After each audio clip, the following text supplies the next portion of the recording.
hilarious that once I stopped saving, trying to save money, I became wealthy. And there's kind of a list of reasons why. And anytime I've said this to somebody who's in the investing sphere, they think I'm saying, and this is part of it, so they're not wrong. They think I'm saying saving won't make you wealthy, investing will. So saving is step one. And if you don't move past saving, you're really not going to have true wealth. And to kind of point out how accurate that actually is, I started investing right after the house. Well, started saving to invest right after the housing crash of 2008. So if I didn't start with saving, I wouldn't be wealthy. If I stopped with saving, let me show you what it would look like. I got laid off from a police department because of the recession and started teaching people how to drive trucks at a CDL school, making about $17 an hour. I was a single parent with 3 kids, found out about a bunch of bad debt during the divorce that I didn't know existed. I wasn't in a very good position. So if I started saving, maybe paying off good debt or paying off bad debt that I didn't know about, and starting to save over the course of the next 10 years, now 12 or 13 years of saving, I probably would have $300,000 or $400,000, maybe. If I got consistent pay raises at my job, which I probably wouldn't have got the promotions I did if I didn't have a form of investing that made me not actually care about the job, because not caring about losing the job was why I was able to take such risks at work that actually got me the promotions. But with that amount of money, $300,000 or $400,000, and I will be as generous as I can. And let's say I was able to save $400,000, which, unless I had passive income from investments, I don't think I would have had. But if I had $400,000 and it cost me $50,000 to live my life, having saved that, wealth is defined by how many months can you live your current lifestyle without having to work. So if I had $400,000 and it cost me $50,000 a year to live, in 8 years, I would run out of money. So I'd have 8 years of wealth, but that doesn't make me wealthy. Instead, I was able to invest my money into cash producing assets that produce more money than it cost me to live. Last year, without looking at W-2 income or anything like YouTube income or my other side hustles that I have, which is expert witness testimony for different law cases, affiliate links. Sure, I make money doing something else too. But just the rentals, I made about $203,000. And on average, I spend significantly less than $50,000 a year to live. So if that was what it took, since I can produce more than $50,000 a year and it costs me $50,000 a year, which I'm trying to learn how to increase how much it costs me to live every year, I have wealth, meaning more money coming in perpetually than it costs me to live. So that's what investors think I'm talking about. But what I'm talking about is when we're in saving mode, right? And at some point, we start to realize how money works. And the first step is stop creating bad debt. Don't use credit cards. Don't buy things with loans with adjustable rate interest or high interest, right? You don't want bad debt on things. But if you're in saving mode, you're not going to buy things that will get you to wealth. The first is cheaper isn't better. Even when it comes to something like clothing, if you buy $25 boots, you're going to be buying boots almost every year, maybe every 2 years. But if you buy $160 boots, they can last 10 to 15 years, depending on the type of work. You work around cement, yeah, you get a boot allowance, hopefully, from your company, because the cement's going to eat them up and you're going to be buying boots all the time. But in most other jobs, like a truck driving job, boots can last a long time. If you buy quality, cheaper food isn't better. Healthy food that you hunt for the right prices on can be better. But a big problem in the United States is people being overweight because we eat a lot of fast food. Fast food's cheaper, it's faster. All it costs you is your health. When I talk about how things are, how being in that saving, thrifty mindset you're going to struggle to reach wealth. That doesn't mean that you don't save, right? Saving is step one. I talked about that. You start to save, then you have to put the money to work. You also need to save reserves, right? So it makes sense to have reserves. And the idea for this topic actually came from a question from a viewer a couple of days ago that asked me, well, how much do you keep in reserve? So I linked the video that you can find here on my channel on how much do you keep in reserves, and it scaled with the size of my portfolio. When I had 7 units or less, I kept around $10,000 as a reserve. When it went up to 16 units, I kept about $30,000 in reserve, and both of those numbers were while I had a W-2 job. Once I retired last year, I increased it to $50,000, right? So when it was 10, 30, and now 50, that amount of money is saved, but set aside for reserves like emergencies or repairs, maintenance, and vacancy costs when I don't have the money from cash flow because I maybe just recently purchased a property or something. Everything above that needs to be put to work. If you save in a retirement account, I don't believe this gets you wealth. The average net worth of the average person at retirement age, this is one of the biggest problems with our country, is we think of retirement as an age and not retirement as in how much. But at retirement age, so 55 to 65, the average net worth of somebody who has owned a house is $221,000. The average net worth of somebody who rents is $6,800. That's with and without retirement accounts. That's the average net worth based on home ownership. So if we're generous again, like I was at the beginning, and we say the average person has $221,000, they have a couple of years of wealth, but they're going to really hope that their money lives longer than they do. Saving in a retirement account makes 3 people wealthy, and none of them are you.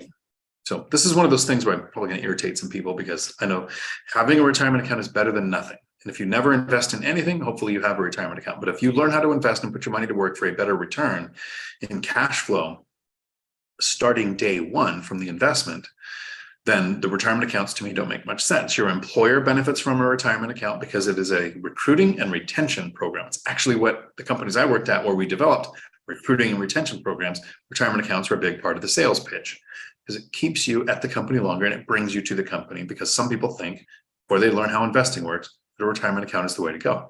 Second thing, the government is going to make money off of your retirement account more than you do, because taxes are going to be higher in the future, and you're hoping to retire in a lower tax bracket. And you're hoping that taxes are less in the future, because it's almost like you haven't met the government.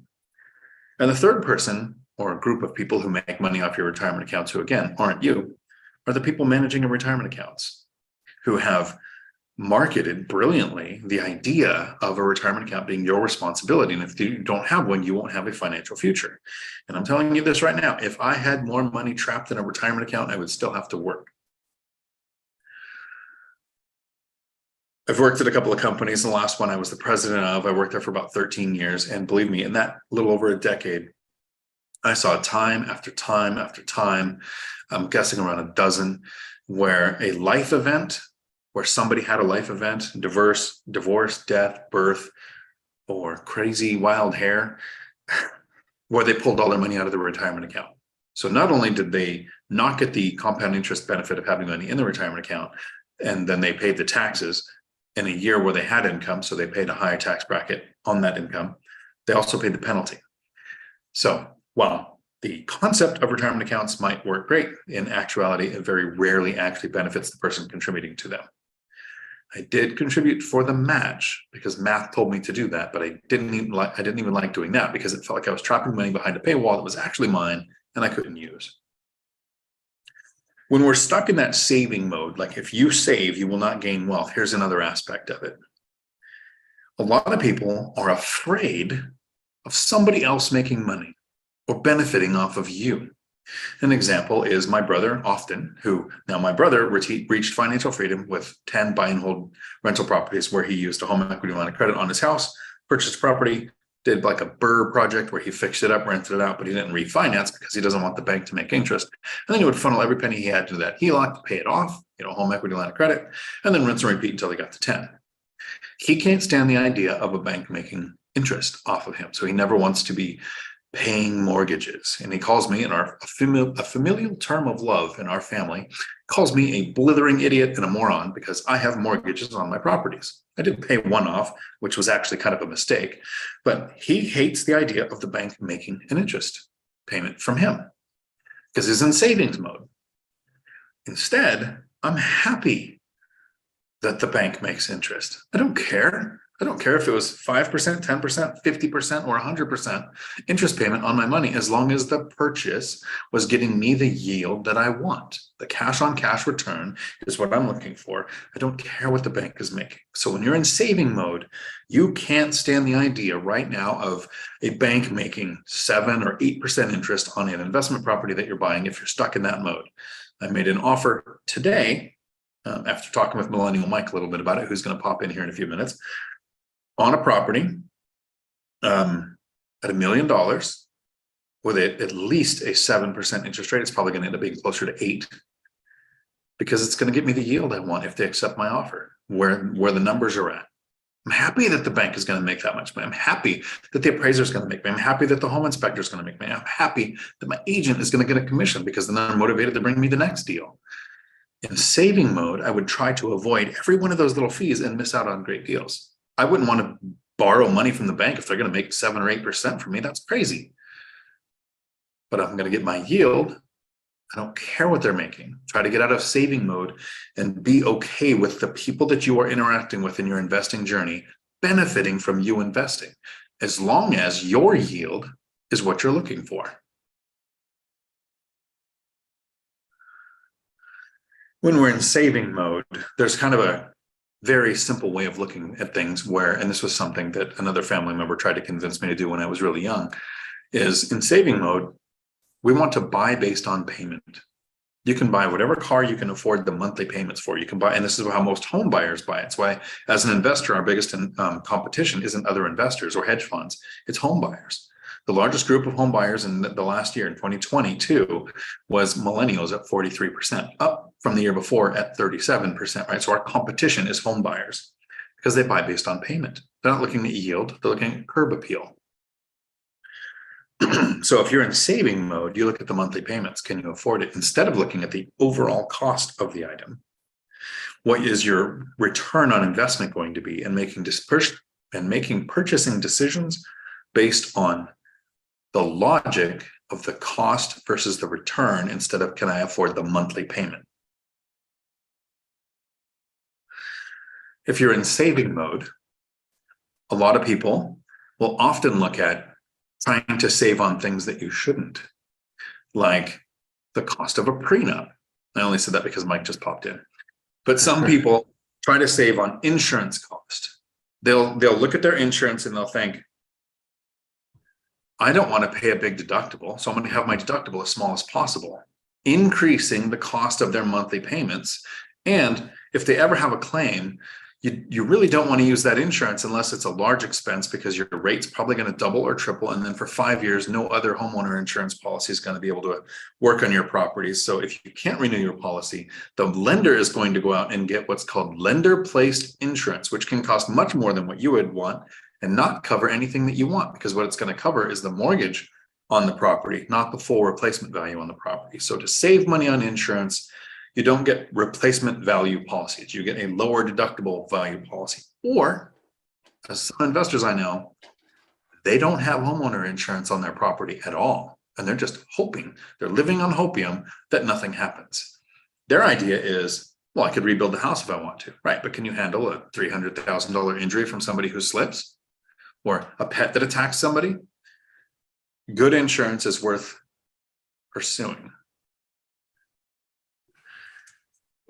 Then I want to touch on what should have been the first thought for most people thinking about how being a saver instead of earning wealth through investing and getting out of that saving mindset is. The first thing that you should have thought of is, if you save and you have money in the bank, even if right now you put your money on the Apple savings account where you get 4.15% interest as a return for having your money in that saving account, you're going to lose to inflation.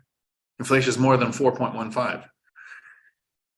So saving means you're going to lose value of your money to inflation. So if you have $100,000 in the bank now and you go forward a year, that $100,000 is going to be able to buy less things because it's lost value. And to kind of tie it into real estate, there are a lot of people when they get into real estate, they try to do two things that I think are a huge mistake.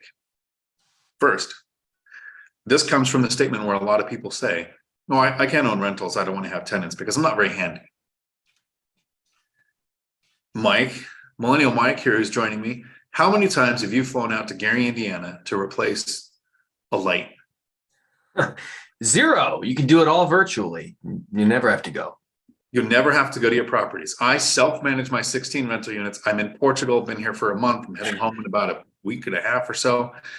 And while I'm here, I have replaced, weirdly, 3 refrigerators. 1 I had in storage, 2 I purchased. I think there was a water heater at the beginning of my trip, might have been just before the trip, a garage door motor, a couple of other things through texts and emails. None of that requires us going to the property. Doing it yourself hurts you in 2 ways. 1, your time is limited. How much time do you have to go to your properties and work on them? Are you creating another job or are you investing? And 2, it's demotivating. If you have 16 rental units and you have to go and fix everything, put the roofs on yourself, trim the trees yourself, do all the stuff that my brother does, who I respect, but he does a lot of it himself, would you want to add more units? Or in your retirement, does adding units increase your workload? Whereas with me, I have 16 or 30 would take a couple of hours every month because I'm not the one going to do the work.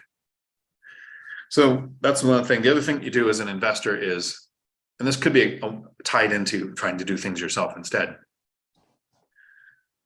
If you are going to sell a property or you're going to rent a property, curb appeal is a real thing. Have the landscape looked at. Pay for, don't try to save, pay for professional pictures. Don't go out there with your iPhone, no matter how good you think the camera is, because unless you are, most of us are not photographers, don't know the angle to get the human perspective, don't know how to make the rooms look right, don't know how to get the lighting right, all of the things that can make a listing look horrible, which as an investor, what we're looking for, because that means that's an uneducated seller trying to save money on those listings. So they're going to get less money because we're going to make lowball offers. And doing it yourself by getting those photos and not paying for a pro is just as bad as the last thing that I want to talk about that most people do in investing, where they really mess up trying to save. And this is kind of a 2-part 2 thing. Trying to sell a property without a realtor, without an agent. Can you imagine if you need to buy or sell a property, in order to make it a good deal, you need to save 6% of the purchase price? That means it's not a good deal. I actually want my agents making money because then they're motivated to bring me future deals. And in the investing space, you are going to have a reputation that lasts decades. And the first time you talk to an agent about lowering their commission, agents talk. And your investing journey is going to be very rough in comparison to what it could have been. And for my guy making the video and cutting it out to put it out as a separate thing, that ends the intro to the video. If this is your first time to my channel, thank you for my patience through my little rant there on how saving won't make you wealthy. Someday I'll make an intro to a video and it won't be a rant, but not today. I can tell you what the lumberjack says you shouldn't save on. I got an earful. Hey, I've actually learned putting in you shouldn't save. Go ahead.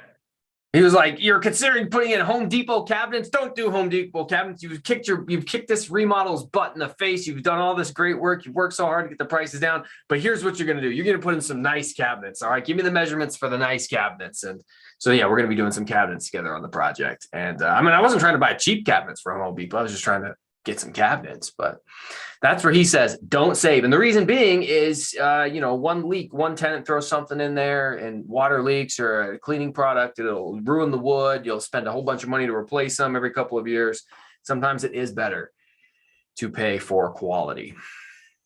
I think cabinets and flooring are the same. So I actually haven't replaced cabinets in mine, but I've done it for a few friends, gone and helped them with their rehabs. or their, whatever you call it, renovations. But I've done flooring, and my very first property, I think I went to Lowe's or Home Depot and I got crap that cost the same as very nice stuff at a flooring trader store.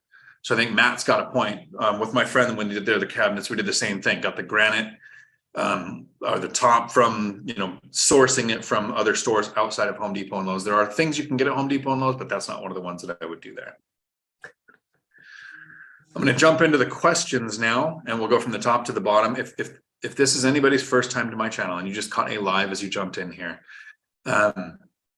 this is not a very polished, edited format. This is just investors talking about how we reach financial freedom, sharing those strategies with you. I've been investing a little over a year, retired last year. My investing strategy is strictly real estate, 100% real estate. I own no stocks, no crypto. I am not an entrepreneur. I am an investor, so I don't own a business that I'm growing. I have a couple of side hustles, but that's not how I was able to retire. I was able to retire from rentals. And Millennial Mike is also doing the same thing. He is currently working in law enforcement and house hacking in a high cost of living area, but invests out of state. So I self-manage and invest locally currently, and he invests at a distance. So you have two very different strategies here that have the same result. You earn money, you put it to work, you never have to work again. Let me go up, and I see Michelle. I'm trying to see what this does. Been a member for 6 months. Thank you very much. I appreciate that. Hard to believe we've had the members for 6 months now. Yeah, it's been a while. Yeah. We actually just did a members only live stream a couple days ago, and that's where I found the property that I made the $1 million offer on today. And now you need to give us the breakdown on it, because I'm going to interview you. So you're going to share with everybody the purchase price, the offer made, the haggling that's been done. Yeah, I'll be a little vague on a couple of the details because offer made doesn't mean offer accepted, right? And so I don't mind creating competition and helping people learn how I do this. But when I'm making a deal, I'll advertise till I'm, at least under contract. But I'll give you as much as I can. It was listed for over $1 million, significantly. So it wasn't like $1.1 million or $1.2 million or whatever. It was more than that. It was a small multifamily. We were going through the list. Now, the members only live streams, generally what we do is we look at markets. We've made a couple of binders. We've looked at different markets, my market, the viewers market. And it's very, I think, boring content.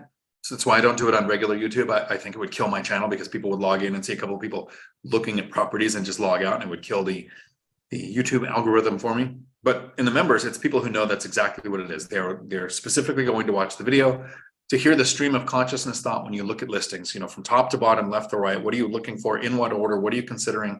How do you approve or screen them out, your properties? What are your criteria? What are the things you don't want? Like literally step by step, whether it's my property or the members' properties. We've done other people's, like Dividend Dave's areas, and looked at different markets. Just, if you were looking at a new market that you knew nothing about, what would you start to research? And we looked at probably 20 or 30 properties that were pretty easy to dismiss pretty quick. We looked at one that I was considering. I think I dismissed it ultimately because it didn't have enough of the things that keep a tenant in place. It had the right price, but it didn't have the other elements I was looking for. Math is step one. And when the math works, that doesn't mean you make an offer. I looked at another property. And so any of the members that go back and watch the members only video will be able to zero in on exactly which property I'm talking about. But I saw the price and I saw how many units it had. And I said, that's a ridiculous price. I would probably instantly dismiss this, but let's take a look. I said, this would only make sense if there were maybe 4 or 5 bedrooms in each unit. We look at the property. It's got 5 and 4 bedrooms in the units. I'm like, oh, well, that's interesting. Because at that, then the rents in my rent box in this area, I know the rents in this area, that math actually starts to make sense. Still a little bit high. And I said, well, then it would really only make sense. Like if this was immediately listed today, I'm going to watch it. Maybe in a month or 2, I might make a low offer. I look days on market. It's 2 months. It's been on 2 months. So I'm like, okay, it's where I would make the low ball offer. So I thought about it next day. And I probably should have done this during the live stream because it was a pretty quick decision. I was waiting for an answer back on another property that I actually wanted and that I'm now in second position on because I was outbid. So I didn't make the offer and I didn't want to do it quick. But once I got in second position on that other property, I made the offer. So I offered $1 million. So it's 20, 30-ish% less than what its list price is, but 2 months on market. Right now, interest rates are 7 or 8%. I'm okay with the bank making that because I'm going to get the yield I'm looking for with the number of units based on the rents that there are. Existing rents gets the yield I want. Binder strategy will get me better than the yield I want. There was something else too. Oh, right now I'm being penalized because I have a 800-ish credit score. So I have to pay the socialism tax that we have going on right now. The deal still makes sense in an area that I want. That was the other thing during the members live is I actually looked at it, I said, this doesn't make sense unless it's in the right area. And I look and it's in the right area. So I thought that assessment or that fee for having too good of a credit score only happened on FHA loans. Are you doing FHA or are you doing conventional? Conventional, and according to what I've heard from 2 different lenders, it hits any, because it's the less than 10, Fannie Freddie backed is anything less than 10 more loans in your name. So if you're doing, of course, seller financing, it wouldn't happen, but I don't think it hits DSCR loans, which there's an argument for DSCR. I'd have to. So order of operations, I have my lender with an approval who knows how I do this, watches my content, knows that I do this, got the letter of approval for the amount, which is fun because I no longer have a W-2. So this is literally based on my rental income that I can borrow $1 million, or because I'm putting 25% down, I can borrow $750,000 without any income from work. Letter of pre-qual sent. So I don't do anything else now. I make the offer and I'm firm. This is my number. It doesn't make any, I don't have a best and final. If they come back and they say, what's your best and final? I offer $1 million again. If they come back one more time, I offer $950. I would go $1 million still, but that's so they know that that's my literal last and final. It's where the numbers make sense for me. If it's accepted, then I go to at least 3 other lenders and I compare rates and terms. And in that process, I would actually look at DSCR and see based on how much they want down, because I could do more than 25 if I need to. Is the interest rate better? Is the buy down the points better? Look at all of the rates and terms to see which is the best lending to go through. If anybody else offers me a better loan product, I take it back to the original one who gave me the approval and give them a chance to keep my business every single time I buy a property. That was at 28 minutes in. So if somebody wants to make a timestamp and a message, there you go. Howdy, Josh. Why are there no ducks in Portugal? Because they're all Portuguese. Dividend Dave, howdy. Howdy from Washington. Yay, the rain. I heard summer landed the other day. It was like 80 something, right? Oh, it's nice out right now. It's gorgeous. Nice. Bruno, is there anything we should prep besides questions? I appreciate questions if they're prepped. There is something that I talk about often. I try not to say it because the instructor in me comes out, and I was a CDL instructor for over a decade. And when you're in a CDL school with CDL students and you're the CDL instructor and you talk like this, it sounds like you're instructing. When you are putting information on YouTube and you talk like a CDL instructor, it sounds condescending. You see, condescending is when you talk down to somebody. Kidding. My dad joked for the video. Won't make any more. Nice. But Bruno, the average person can retain 3 facts. If I gave you 3 numbers right now, you'd probably be able to repeat them back to me. Generally, if you give somebody 4 facts or 4 numbers, they don't lose the 4th one. You lose all 4. So if you're watching a video like this and you're really trying to retain the information, in the military, the instructor would stomp his foot, basically meaning this is going to be on the test. Ignore pretty much everything I said, except this thing that's on the test, right? Here, you're going to hear something that will make total sense. And this is going to be like an hour or a 2-hour long video. I might say more than 3 things that you would want to retain. So notepad, message, timestamp, so you know when to go back and listen to a certain section. I've seen that on Millennial Mike's channel. There's a couple of people that come in really cool and they put in a timestamp of where different things were talked about, so they can go back and watch that specific thing. I'm trying to do this thing where, and that's why you're going to see videos where I don't have a beard. I don't have one long enough back to where I had hair, but my intros to my live streams are always 10 to 20 minutes, right? But it's a 2-hour video or a 3-hour video. Nobody's going to watch all that for the intro. So I have some guys pulling those intros out and putting them out as separate videos. They come out on the weekends. So you can definitely You can see the intros if you're the type of person who wouldn't be here watching this live stream right now. I see we have a super chat from Lumberjack Landlord, who, thank you for being here with the struggle that you're currently going through today. Poor guy. If you only had a relationship with a vendor that portfolios your loans, you wouldn't have to pay the socialism tax. True. If only people didn't vote with their hearts and they voted with their minds. Yeah, and how can you say that, man? You're a leech, you're a parasite on society. Okay. We gotta watch out for the little guy. Say instantly demonetize a YouTube channel. You say anything political. Yeah. I went to Jeff Dunham a couple of times, the guy with the ventriloquist Puppets, yeah. And he makes a really good couple of jokes at the beginning where he's like, he is on the far left and insults the right and waits for the room to settle down. And then he's really on the far right and he insults the left. And he says, do you see how I brought the room together? I think it was really good every time.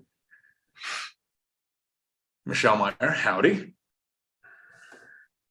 Sean, howdy, asks Dave how the Gary search is going. So I'm curious too. I know you have 13 rentals, and I've heard you say a couple times, Mike, that you are under contract on a 14. What's going on? Yeah, I've just landed. So I had one under contract that I dropped out of, but I got one today that is not getting dropped out of. I negotiated a seller financing deal. The terms are fantastic. 30-year amortization, 10% down, 4% interest rate. It's a deal that'll break your heart, for being honest. I'm pretty proud of it. So, and I've already seen like pictures of the interior. It's pretty much turnkey. Looks gorgeous, newly updated, newly remodeled. My monthly payment will be $494. It'll rent for $1,600. Now, obviously, I got to pay a property manager, and I got to set aside the money for taxes and insurance because that's not put into the escrow because this is a seller finance deal. So, but this is a freaking grand slam of a seller financing deal. Fantastic. So I negotiated it, how I found the deal, sourced the deal, beat the wholesaler up, got it all to come together. Is a nice long story. I don't know if I want to share all of that because I might just bore everybody, but it was good. It was fun. What I really like is you have established yourself in that market. You've been there for a couple of years. You've proven the cash flow. You've proven the tenant retention. You've got, I think the majority in Gary is Section 8, right? So you have property management in place, you have your team in place. And so you use your own money to do these deals, and you haven't every time, but now you're at the point where you can find people who aren't as interested in putting their money to work in real estate, but they have money they want to put to work. Finding the deals right now with the interest rates, with the prices, with rents, those three not hitting the equilibrium that they need to find the deal that makes sense to them. I know you've done it once already for sure, where somebody basically lends you the money so that you can repeat the process. They make 10% on their money. It's backed by the asset. Seems like a pretty good strategy. This is probably going to be one where you do something similar. No. So this seller finance deal, if I was going to bring in a private money, I've got to make sure that I bring them into a large enough deal that I can cut them money out of it. I got to pay them out of the cash flow for the property. So this one, because I'm seller financing it, I already have a payment that's due to the seller. So the down payment is just going to be my own money. I wouldn't want to have a payment due to the seller and a payment due to somebody else. I could still maybe make a little bit of money on the back end, and it would be an infinite return because I don't have my own money in the deal. But for a deal that's this small, I guess is the right word to say, I'm not going to bring somebody else in. So I would look for a more expensive, like a triplex, exactly what I did on my last deal and I'm still currently working on. If I'm going to bring somebody in, I want more money to pay them out of, and to make sure that they're protected and that it just works better. So, we could talk about private money if you want. We can talk about the seller financing. At the end of the day, really it boils down to, you need to be networking more. You got to talk to everybody. You have got to, I tell people all the time, Facebook groups, Indiana Real Estate Investor Facebook group, Gary, Indiana Facebook group, Northwest. This deal was sitting on Facebook, posted on Facebook. Anybody could have seen it. Off-market Facebook deal said seller financing available. Now, the original terms were hot steaming garbage, but after a little bit of fancy whiz-bang math and breaking it down for the individual who was actually receptive to understanding why it didn't work at those terms, we were able to uncover the truth, which was that the wholesaler was doing what's called a wrap. And I don't know if you've heard of this before, but the wholesaler has locked it up under seller financing terms. And these terms are actually good terms. Now he wants to add his own terms. So instead of me getting the $495 a month. I'm going to pay him $795 a month so that he can pay the owner $495 and he can collect $300 himself, right? So you stack that on and it's no longer a good deal. But if we strip that away and I just pay him an assignment fee and tell him to pound sand, now the deal works for me. And so I went back and forth explaining how we got to get the monthly payment lower and it's not going to work otherwise. And I know just by the way that this guy's talking to me and on the freaking Facebook post, nobody liked it. Nobody commented on it, which I couldn't believe. Again, I'm telling people, get on these things. There's deals out there. People will post it. And I was able to get this amazing deal now. But I asked him over and over again, can we ask the homeowner to come down from $494 to $400 a month in payment? Okay, we asked. No, they don't want to do it. Oh, they don't want that over the life of the loan. Okay, well, can we do like 3 years at $400 and then it goes to $494 for the rest of the loan, like a 2.5% interest rate, and then it locks in at 4% interest rate.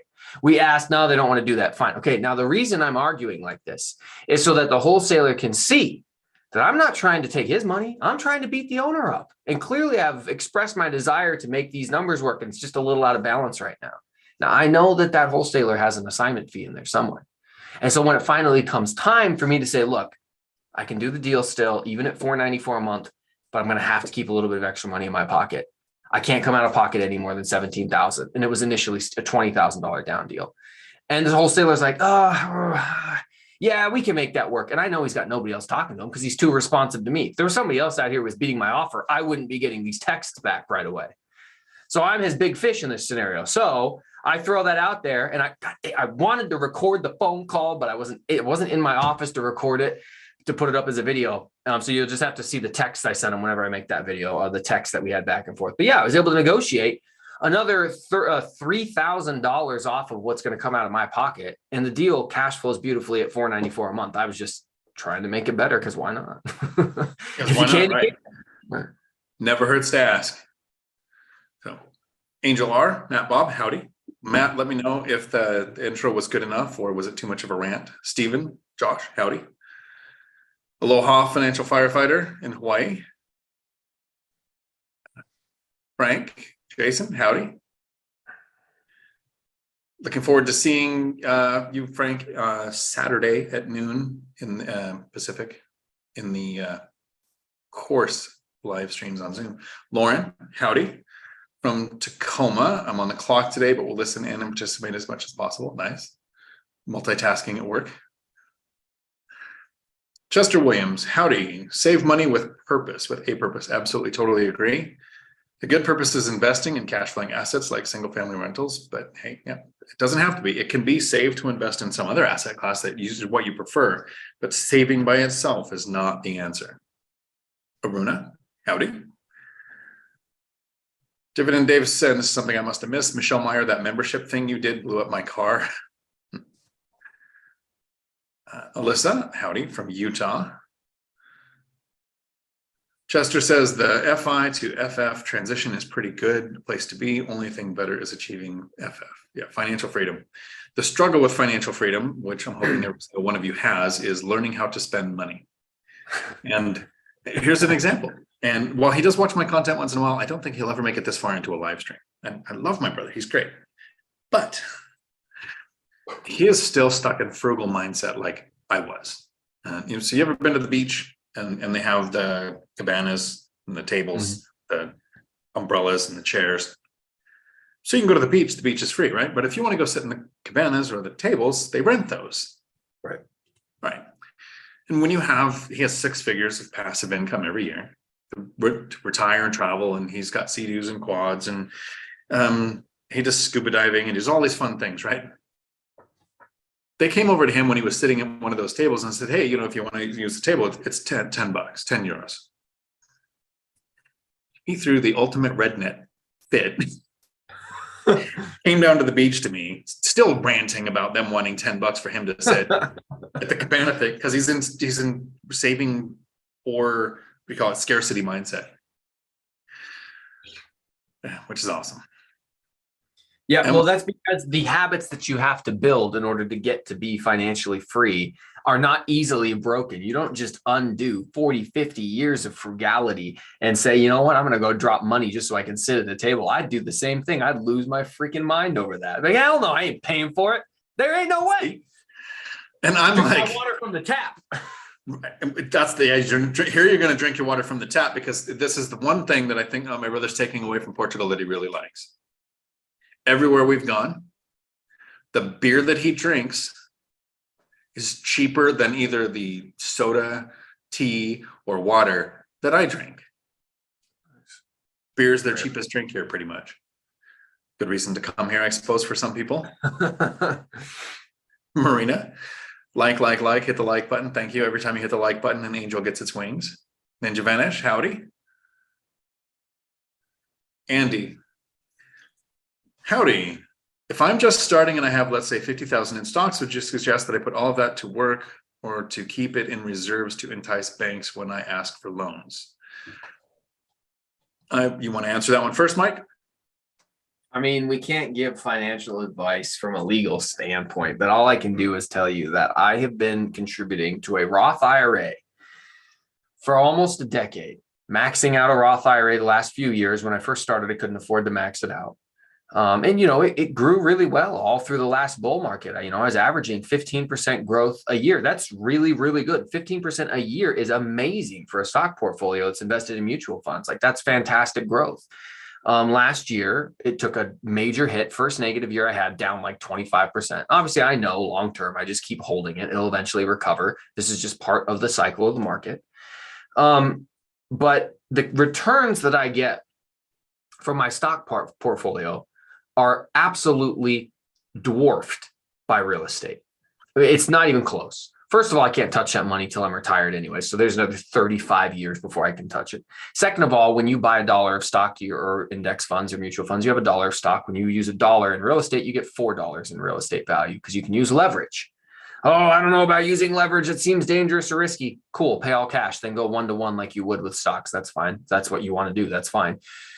You get tax benefits in real estate you don't get to touch with stocks. Dion and I have not paid a single penny in taxes legally, me for 4 years or 5 years, Dion for 12 or something like that. You don't pay taxes on the money you make with your real estate. There's just reason after reason after reason why real estate annihilates stocks. And we did a video earlier, which I won't spoil, but we talked about how the total amount of money we ever siphoned out of our W-2 income jobs to get to financial freedom with real estate is very small compared to how much you would have to invest into the stock market, into dividend paying stocks, to still make that same financial freedom number. So that's my opinion. Yeah. Is it worth it to keep a little bit maybe in reserves? I mean, a freaking bank would rather see them in cash reserves anyways. But yeah, they can use the stock market like 70% of the value or something. But dude, buy real estate. So I'm going to go against what Mike said, and I'm going to give you some financial advice. Marriage is never the answer for Mike and I.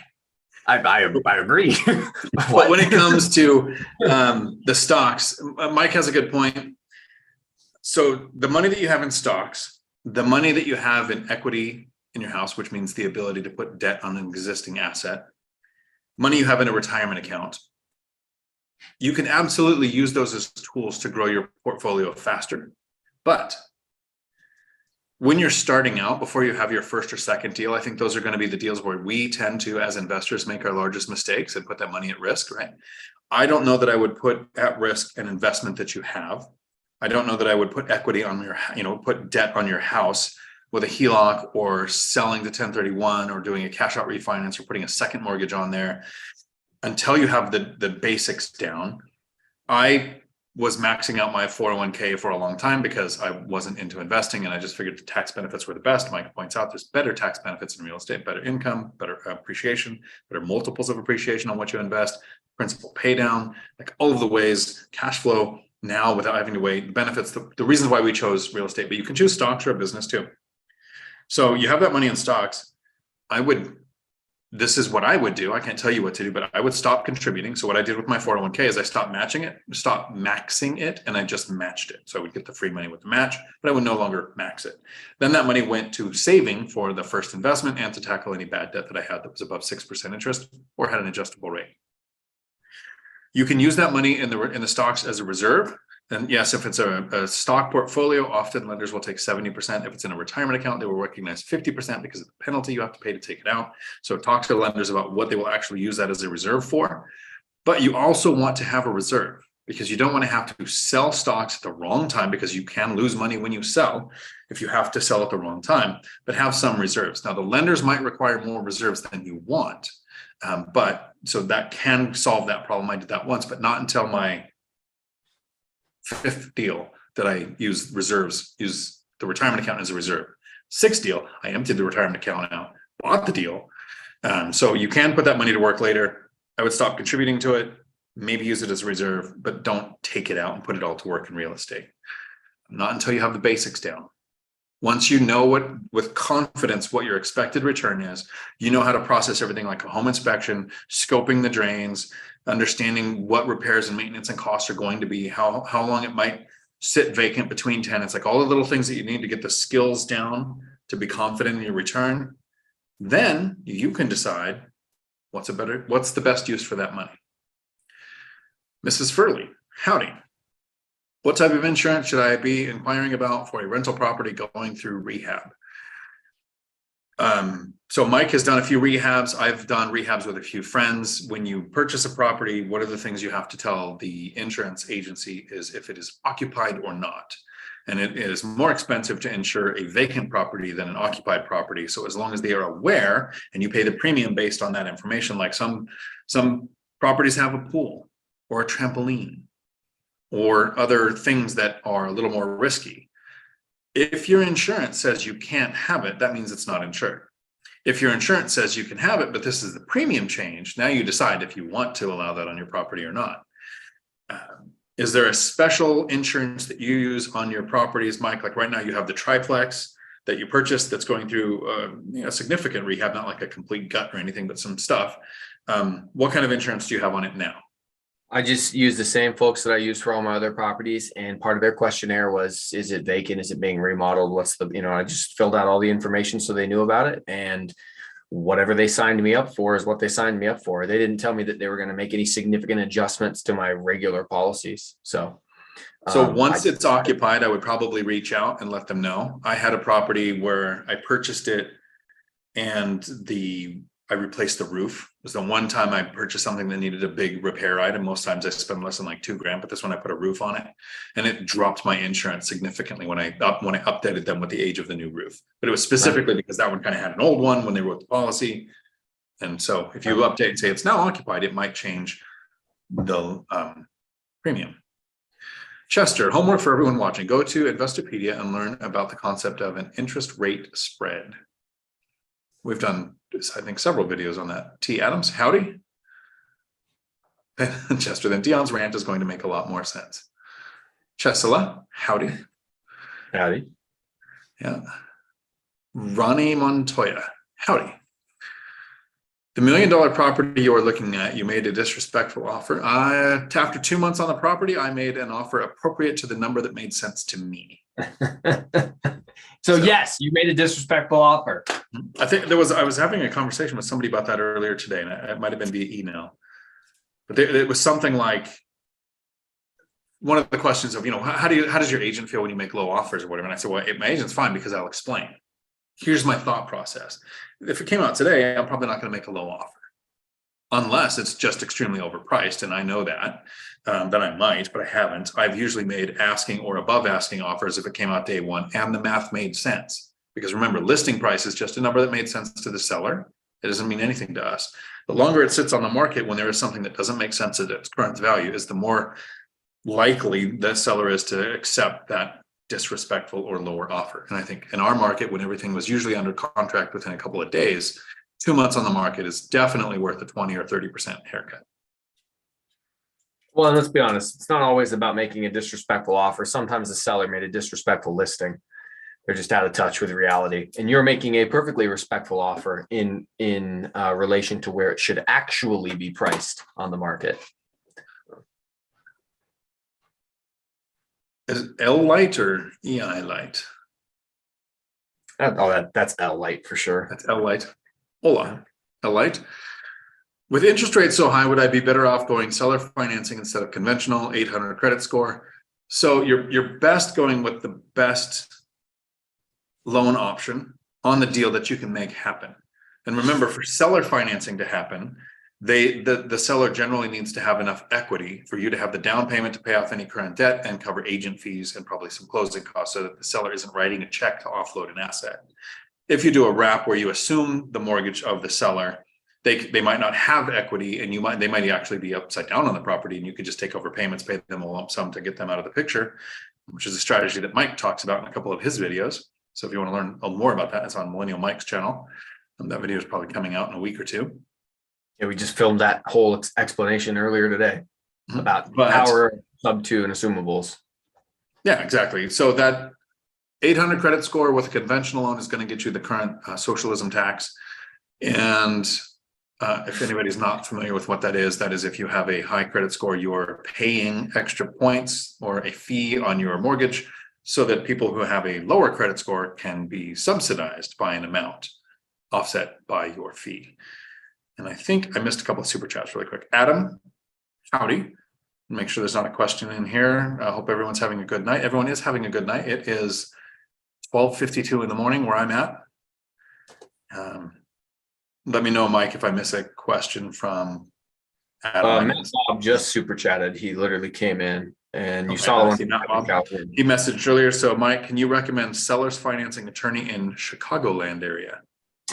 I can recommend a good closing attorney in Chicago, and he has helped my friend Dominic, who has like almost 70 houses. So I'm sure, given the fact that he's done all those transactions with Dominic, he's well versed in real estate. So yeah, I think you have me on Facebook or Instagram. Just send me a message, and I will send you Chuck's information because he's a good guy.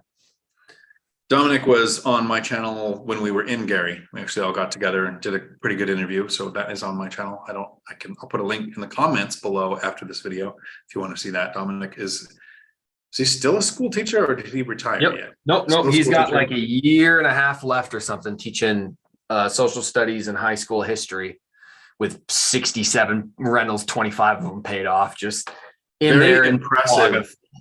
For a school teacher to do that. Not only the school teacher, but just Dominic himself was an impressive guy. But I have a couple of friends who work in the education field, and they are not allowed to talk about owning rentals in their workplace because they'd be let go, because it's hurting the economically disenfranchised people who don't currently have a house or whatever. But I want to finish answering the question for Light. So seller financing makes sense if you can get the seller to accept it, and they will also give you a better rate, because remember, this is a negotiation. They might go, yeah, seller financing an option, but I want 20% interest. Zuber negotiated a 0% interest, 30-year amortized property through seller financing because he gave the seller the price he was looking for, right? So that's all negotiation. All of my properties have been purchased from the MLS with traditional conventional lending.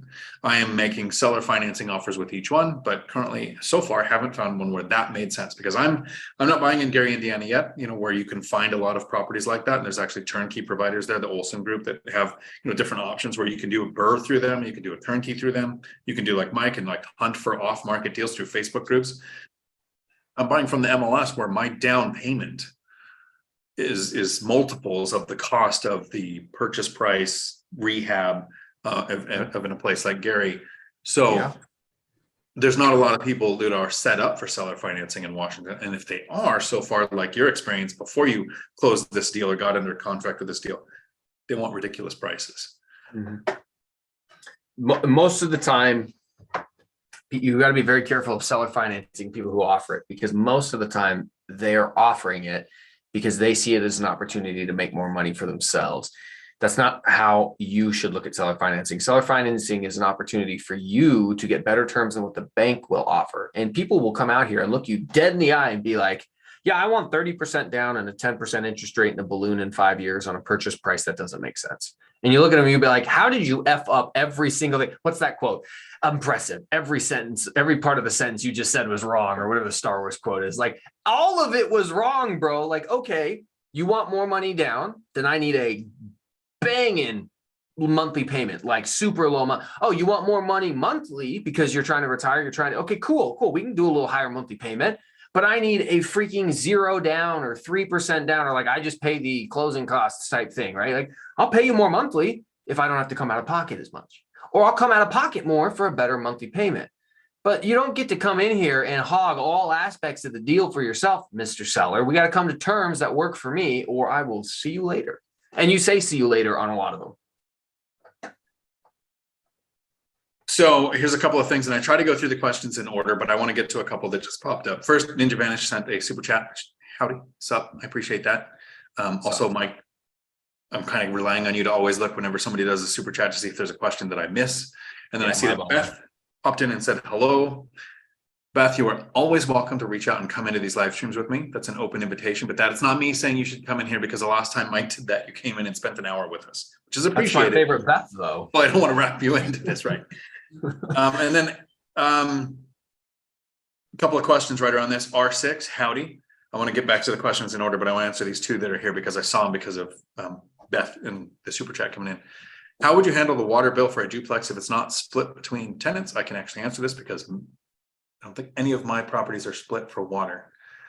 I charge my tenants a flat fee, and you have to know your area. Some areas will not let you charge more for utilities than what they pay in that area. So back bill last month, split it equally. You know, if you have a 3-bedroom, one side, 2-bedroom, the other, maybe there's an offset side price to how you divide it.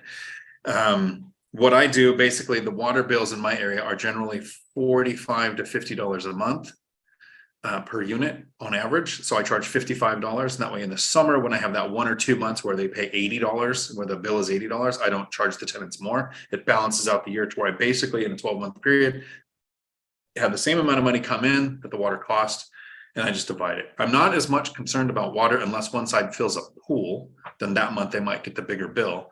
Like if they put up a, you know, the blue 4-foot pools outside, which they shouldn't. But if they do, the kiddie pool charge that.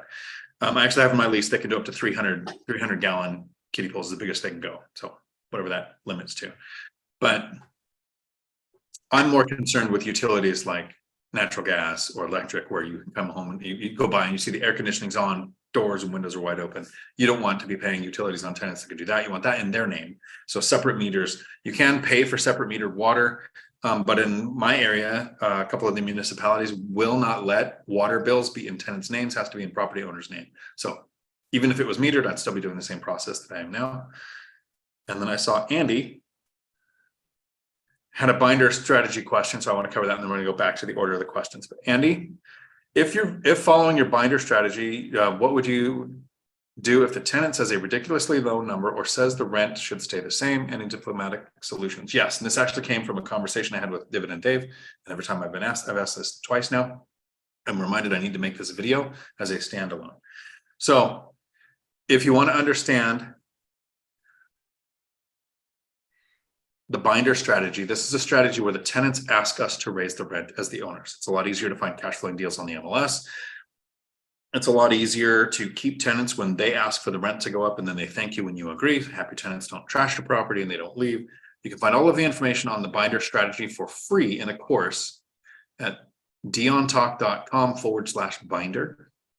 So if you go there, I have the whole course. I include my seller financing letter and my spreadsheet that I use for tracking my income and expenses, self-managing my 16 rental portfolio. So all of that's there for free. In the binder strategy, it talks about how your tenants will ask you to raise the rent. So this question is a very logical one. It's a good one. What do you do if the tenant says the rent should stay the same or go down? Because the tenant can use the binder strategy on the owner too. If your rents were ridiculously high and they came and showed you 20 rentals in the area that were less, maybe you should lower it unless you had a justifiable reason for having the rents where they are. So this strategy can go both ways. So what I had this conversation with David and Dave, just in case this conversation came up. We were having a one-on-one call that he won during one of these conversations. We're doing these live streams, and some people are visual. So you might want to do this on a piece of paper, but you can do it with your hands too. And this is kind of something that sales tactics will use when they're talking about how much more that other car is going to cost, or how close the interest rate is in fee or whatever. You're doing this motions with your hands. So take a piece of paper, draw a line, because the binder strategy is a conversation. It is not you show it to them, they say what's fair, and then you agree to it, because both Michelle Meyer and my friend Dan had tenants suggest a number that was too high that they were not comfortable with. So both of them suggested to the tenant, that's great, I'm glad that you suggested that number. We're going to lower it quite a bit and settle on that amount. It's a conversation. So on a piece of paper, you draw a line where their current rent is. Then you draw a line where the area average rents are. So your binder strategy is showing them where area average rents are, and then you draw a line between the two. And with your hand or with your pen on the piece of paper, you show them, here's what I would get if you didn't live here. Here's what I'm getting with you living here. You're suggesting that the rent stays the same. Do you see how far off that, and like literally tracking my hand with the motion on the paper, how far you are away from the area average that I would get if you moved out, which is probably the best option for me as the owner. If they suggest a small amount, you go to the small amount, and you say that does sound fair to you, but you see how close you are to where you are now and how far you are from the area average. That conversation of showing them physically on a piece of paper how far they are from what you would get if they moved out. Because I've had a tenant do that one time. One time they suggested a number that was too small. I actually had my son with me there. I was teaching him the binder strategy, having the conversation with the tenant. And I was, the tenant suggested a number. And I said, that does sound kind of fair for you because it's really close to where you're at now, but you see how far you are. Then they suggested a number that was a little bit too high. And I said, well, let's meet in the middle. So it wasn't quite the same where they suggested too high. They just had never really thought of where the rent should be and weren't putting much thought into it. And we were having a conversation. So we settled on a rent that made both of us happy. So if that happens, show them physically how far they are from where you would get it, because some people don't see numbers in their head like we do as investors. Most of us, after a couple of weeks of this, can look at the number and the rents and the rates and go, yeah, it's going to be about this percent yield, all in our head.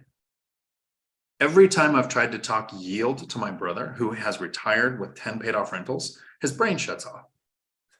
First, he thinks I'm full of crap because you can't make money if you owe debt on properties, right? As we travel all over the world spending money and I don't have a job, I must be wrong, but he just can't see it in his head. He can see if I buy the property and I fix it up, the rent on a paid off property will get me freedom if I have enough of those. And that's as much as he needed to process. Works great for him, works for a lot of people. For me, I didn't have that equity in my house to do it. I didn't have the skills to do the rehabs that he was doing on the properties. And I didn't have the timeline that it took him to do that. It was a couple of decades for him. I was looking at 10 years or less. So for me, it took being able to calculate yield in my head to make it work. Chester Williams. I like that quote, put your money to work so you don't have to. Exactly it. Terry Flood, howdy. I knew a Terry Flood. I think I said this last time I heard your name. The refrigerators you replaced while in Portugal, did they deliver, put in kitchen and plug in, or do you handyman go over and install, or do the refrigerators come with ice machines?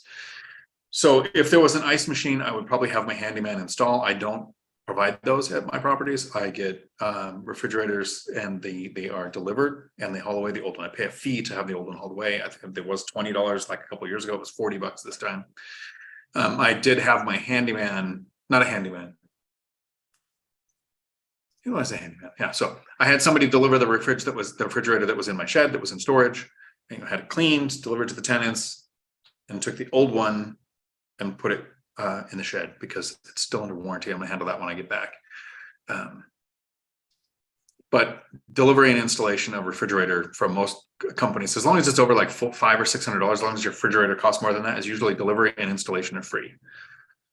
So, Michelle, missed the boring live. If it is the property, I think it was, I had asked my agent to over under 1 million because I am not Dion and I was no go. It was a while back when it was under a month. Yeah. So when they first came out with it, it was Michelle, it was very close to the ones that I had you look at, but it didn't have the same number of units as the ones I had you look at. So probably talking about the same one. Esther, howdy. Which bank offers DSCR loans? Generally not banks in my experience. DSCR loans are offered by lending institutions like Convoy Home Loans, who's the guy that's on Zuber's channel all the time. Velocity Mortgage. Velocity Mortgage. I have a friend, Andrew, who works for Certain Lending. They do DSCR loans. So if you reach out to me with an email, Esther, I will connect you with at least my friend. And Convoy Home Loans you could find on the internet. And if you reach out to them, they have 30 and 40-year options with DSCR. The 40-year costs another point. So then it's 10 years interest only, then 30 years amortized. So you have a couple of different options there. T. Adams, DSCR loans are out of there. Just Google lenders. Yep, there's the list. T. Adams, thank you. Fairway Mortgage from T. Adams. That's who I'm actually using for my pre-approval letters. Fairway Mortgage. So I had good luck with them. The first few Ironically, Wells Fargo had the best rates and terms on my first couple of purchases. My last 4 and some refinances, Fairway was able to beat them and keep the business. JS, howdy. Appreciate it when you talk about the hard times, doing it alone and getting hit with 20K in work on 30 or 45K houses, then renters not paying is hard. I'm a year and a half into it and want to quit daily. But keep going because your story and encouragement, learning a lot about my weaknesses, especially avoidance. But I'm only costing myself by not dealing with issues. Thanks for the posts. Thank you, Jess. I appreciate that. I really appreciate it when people say thank you for this. It's weird. Mike and I are talking to cameras. If it wasn't for the chats, the questions, the comments, the super chats, the emails, the coming to the meetups, the going to the things like, and so in Futureland, sorry, this will be confusing, but on May 19th in Portland, Mike and I were presenting along with Cody Davis, Christian, and some other presenters that were coming there for the Northwest Action Summit. When we go to this, we get to interaction in person, face to face. That those things actually mean something to us because we're not just talking to a camera anymore. But the hard times suck, and I'm going to try to keep this analogy as short as possible. And it's something I get from running a truck driving school for over a decade. So you've got these, these repairs of $20,000 on a $30,000 or $45,000 house, and Mike is buying a triplex where he paid, if I get the numbers wrong, $64,000 for the triplex, and then you're putting probably $40,000 or $50,000 into the rehab, and then you're going to do your creative strategy to get the money out, put it to work again, right? So it's very expensive to put this work into the property. So I ran a truck driving school. We had a fleet of, I think, like I said, at the time, 6. We started with 5 trucks when I started there. There were over 64 power units when I left. And we would have a truck. It was an older truck, and the rear end would go out, and the transmission would break, and the driveline would twist because, students and a clutch are fun. Clutch would go out, clutch brake would break all the time. Get a little problem, whatever. So we'd replace the rear end, replace the driveline, replace the transmission. We've done all of this except for maybe an in-frame rebuild of the engine. And a newer instructor would come to me and go, man, we've done so much work to this truck. Why are we keeping it? And I would sit back and go, think about what you just said. We did so much work to this truck. That's why we're keeping it. Almost from the ground up, this is a new vehicle as far as semis go. So when you have that $20,000 in repair, or I bought the fourplex, my only property I've ever purchased that had a big expense and I had to put the roof on, I now have a 30-year protection over my asset that was brand new when I bought it because I put it on there. You have invested $20,000 in repairs, and when you buy the property in those first few years, that year and a half that you're in, it is the hard time. It feels like that money's coming out of your pocket. But remember, a percentage of gross rents perpetually is put into those to rebuild those funds, to give you those funds back, to build the reserves, to do future repairs. It will get to a point where I look forward to a phone call from a tenant saying, your refrigerator doesn't seem to be working, or it's making this weird vibrating. I probably have a repairman go out there. The repair cost versus what you can buy a refrigerator now, it's not even worth having repairs done in most cases. I put a new refrigerator in there. I have my little leather binder at home. I'll put in refrigerator replaced on this day. I now know that for several years is not something I have to worry about. The tenant paid for that out of the gross rents, the percentage of gross rents that's being set aside for repairs, maintenance, and vacancy. That's a maintenance item. New refrigerator, new garage door opener. I didn't pay for that. But in that first year and a half or 2 where you're at right now, JS, it feels like you are. You will get past that. T. Adams agrees with Mike. Networking is everything. Yeah. T. Adams, a lot of times if you do a larger down, they will do a lower monthly for a 5, 10, or 15 year, just saying, yep, you have, it's all, what do you call it? Negotiable. Right. But that larger amount down can sometimes mean you're going to have a worse cash on cash return because you take up more of your money. You just got to play with the numbers. What works best when it comes to seller financing? Cool name. Howdy. The title line is Gem. If you don't know what that means, this video is for you. Thank you. Thank you. Matthew, looks like the seller on that triplex has a $950K mortgage. Does that explain your third offer?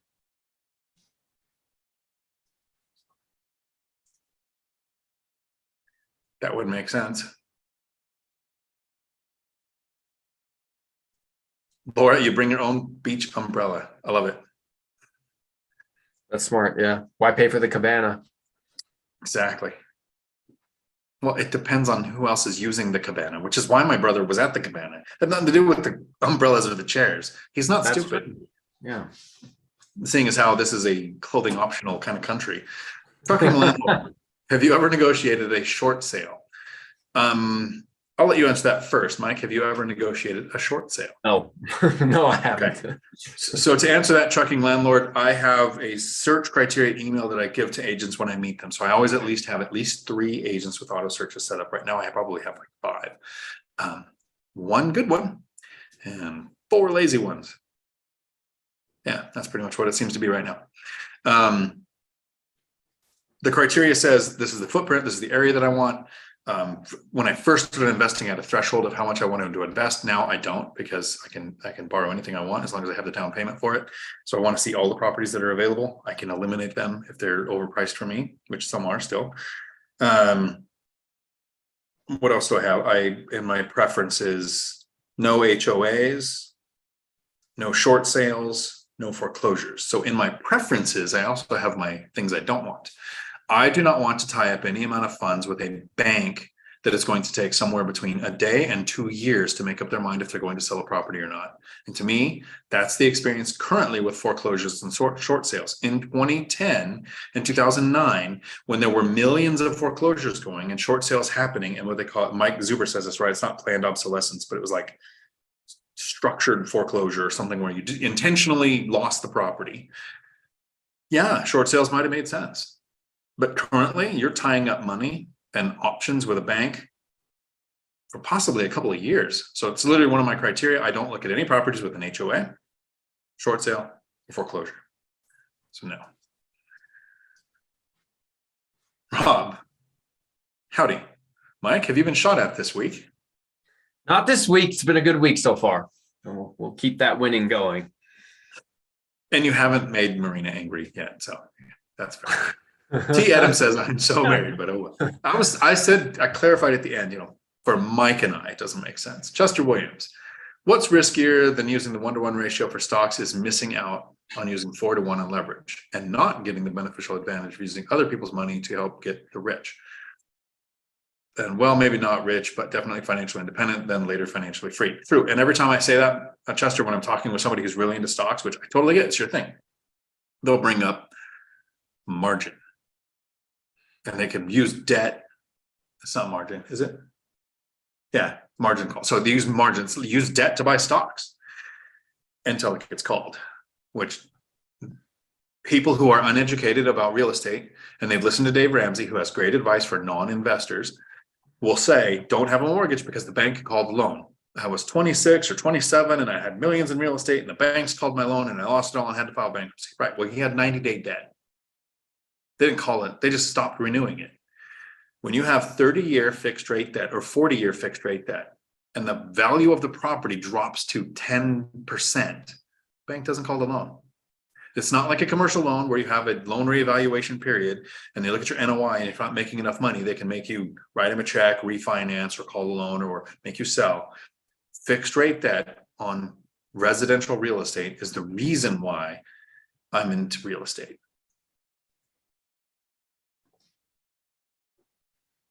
Rob, Mike, you're young enough, marriage could still be the answer. Shred, howdy. I think I answered a couple of these questions. 6 play a plumber to split and include the rent. You can also the sub-meter. Yep, so you answered the water question too. Spitting truth on contracts, Mike. It has to work for you. Exactly. Yeah. T. Adams, as an electrical contractor, sometimes things are grandfathered in and it's hard to get permits for separate meters. It is. Yep. And then it depends on the city that you're working in. So one of the things, if you're going to do anything that would separate meters or building an ADU or building a house or anything like that, talk with contractors that work with that municipality and see what that municipality is like to work with.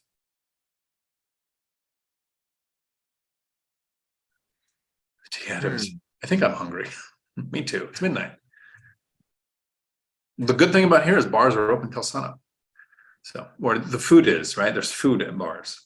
Even Dave, how do you get access to the summit in Portland on the 19th? Do I need to buy a ticket? You do. Northwest Action Summit. Just Google Northwest Action Summit, Dave.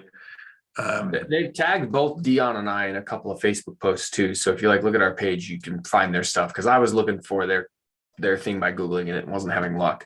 But they did tell us when we spoke with them just the other day that they're not sold out yet. So if anybody's in that area and wants to come party with the fellas, by all means. Well, and we're doing a gather the night before. So Friday night, which I think is the 18th, there is a gather. Then Saturday is the event. And then Saturday night, there is a dinner on the way. I think it's going to be in Vancouver. And then this is what I love about my memory, Mike. Dividend Dave puts in a comment. That line thing was amazing. It really puts things into perspective. Thanks, Dion. I have no clue what he's talking about. What did I say? Oh, the line thing. Okay, thank you. How close to the rent are you? I hate my memory. Dion. But it's okay. In 10 minutes, I'll forget that I have a bad memory. Rob, Mike, what you buying? Oh boy, Rob, you're going to be real excited. Yeah, Rob, I think you follow me on Facebook or Instagram. I posted on my story the exact terms for my seller financing deal, the DocuSigned contract that I got. It's 10% down on a $115,000 purchase price with a $496 monthly payment, fixed payment for 30 years with a 4% interest rate. I mean, it's phenomenal. It's lower down, lower monthly payment, cheaper interest rate. It's going to rent for $1,500 to $1,600. So, I mean, obviously 1,500, my monthly payment's less than 500. Now I got to account for property manager and stuff, taxes, insurance, but it'll be a very nice cash flowing deal and a good cash on cash return deal. Newly remodeled. I shouldn't have to put any work into it. And it's in Hammond. So for Rob, who loves to insult me about Gary, not only am I the king of Gary, I'm also the king of Northwest Indiana. So Hammond is a much nicer city. And that's where this one's at. And probably Nice. day one, honestly, it's worth like 150. I'm surprised they're selling it for 115. Like as soon as I close on it, I'll ask a real estate agent to run comps on it, which I could do now, but I would imagine it's worth 150. So I think this is the year I become a millionaire. Actually, I'm dangerously close, really close. I got to finish that triplex up, finish this thing up, and then I'll hit that accredited investor status. I look forward to the next year because I think it was 2018 was when the income snowball kicked in for me. And I remember going 2 years to buy a property, 2 years to buy a property, year and a half, year to pay off a property.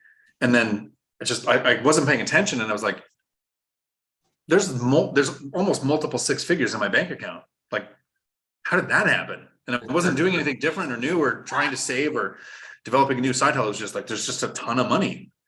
Yeah, it doesn't suck. Dion just flexing on all us broke boys. Oh, multiple six figure over it. Yeah, but for and real, that's what your next year is going to be like. For those of you guys out there watching, I have been my entire life, man. I started mowing lawns at age 8 so I could buy Pokemon cards. I have been poor my entire life, and I knew I was going to start investing in real estate when I was 21 years old. I'm 32. I've been working very hard. I've spent the time. I've put in the effort. I've learned. I've researched. I've watched the podcasts. I've networked. I've talked to people. I've made phone calls. I saved the money. I worked the freaking overtime. I got the first one, then the second one, then the fifth one, then the 10th one, and on and on. And it's like, it's right freaking there, man. I'm so close. I'm excited. I'm excited. Now you just have to avoid marriage. And Dividend Dave, Don't you worry. It was in the super chat saying, breaking Dion's brain for the line thing. Thank you, Dave. I appreciate that. It doesn't take much to break my brain, which is one of the reasons why I needed to invest. So I could not worry about a job. I currently look at myself as actually unemployable. Ninja vanished. Do you guys have any project management certifications? I might be able to land a 30K raise at my W-2 if I go that route. I am hoping some of the skills are transferable to rentals. So I've actually been part of the curriculum development for a lot of trade schools that offered project management certifications. I don't currently have them. I also developed curriculum for certain aspects of CDL driving that I never did, because you take the information that you need to teach, you break it into chunks that can be absorbed and retained. And so developing the curriculum doesn't mean you have the skill. It's kind of like that saying, those who can do, those who can't teach, right? But I challenge anybody to any kind of truck driving rodeo at any point in time. Totally fine with that. But if the project management certificate will get you the raise where you're at, I don't think that training will hurt. I mean, depending on your background, There are things that you pick up in PM training that you can apply to literally everything. Like, how do you do parenting? How do you schedule a project? If you're law enforcement, the easiest way to associate it with what you do, Mike, is your NIMS training.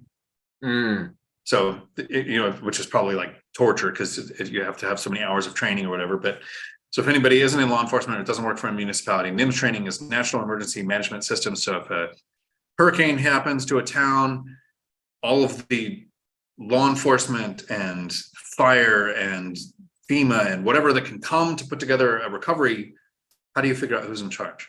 How do you figure out the order of operations for doing everything? Well, NIMS trains you for all of those different aspects. If it's an active shooter, if it's a fire, if it's a hurricane, there's a different structure for all of that. All of the things that you learn in NIMS training, you can use in other aspects of your life. Everything that you're going to learn in a project management course, you can use in other aspects of your life. So especially if it doesn't cost you $30,000 to get the certificate. If it's going to get you that raise, benefit from the raise now. It's one of the things I talk about on the steps to getting started. The first step is learning how to save, which is increasing your income. A lot of people think savings means spend less. It means make more. That can be side hustle, overtime, changing companies for a bigger raise than a cost of living raise, or getting a certification that makes you more attractive to your employer so that you make more money where you work. So that's exactly right out of the list of things I recommend doing. Do you have a PM? Mike, you used to work in construction. No, I don't have a certification for that or anything. Yep, me either. Ninja Vanish talks about Matt being more hands-on with rehabs. I'm curious about what he thinks about it. He is in the process of trying not to die right now. So I don't know that he's going to be answering too many things. Strategic default. Thank you, Amafid. Have I mentioned my memory? That's what it was. Yeah, I couldn't think of it either. Strategic default. Yeah. Oliver, howdy. If you have, are you doing the tenant's front and backyard as landlord, but in the lease, it's the tenant's responsibility? Would you try to charge them a monthly fee in the next lease agreement? So it sounds like your lease says the tenant's supposed to take care of the yard and you're taking care of the yard because the tenant's not. That's a lease violation that would get the tenant kicked out. In almost all of my rentals, except for my fourplex, because there's not a clear delineation on whose yard would be what. Every other property they have fenced off their own private yards. The tenants take care of all the yard maintenance. Everything 8 feet or lower. If it requires anything 8 feet or higher that would be on a ladder, then I'm responsible for it and I hire a professional. How about you, Mike? It's your duplex. Do you maintain both sides? My duplex, yeah, I do it all myself because I live right here. Well, I'm not going to pay a landscaper to come mow half the lawn, and I don't ask the tenants to do it. I just do it. Right. And you have midterm tenants or long-term tenants? Long-term tenants, yeah. Long-term tenants. Who sadly, I might be losing. They might be moving out after 2 years. Yeah, it's going to be terrible. Your rent's going to go up like $500 a month.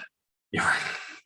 It could, or I might take Matt Gary's advice and see about doing a midterm rental because he's had some very good luck with insurance companies paying like $7,000 a month because there's no rentals here in this particular city and they pay out the nose. And he has one that's a mile away. So you're in a situation that was one I didn't take advantage of that I think I should have. And I don't think I've ever said this in a video before because it's kind of a very specific thing, but I want to cover it really quick because it's top of my mind. I have almost all small multifamily. I own one single family house by itself, and then I have one that's a house and a duplex. So I technically have 2 houses, right? But that one's a triplex. I don't want to do short-term or mid-term rentals next to long-term tenants.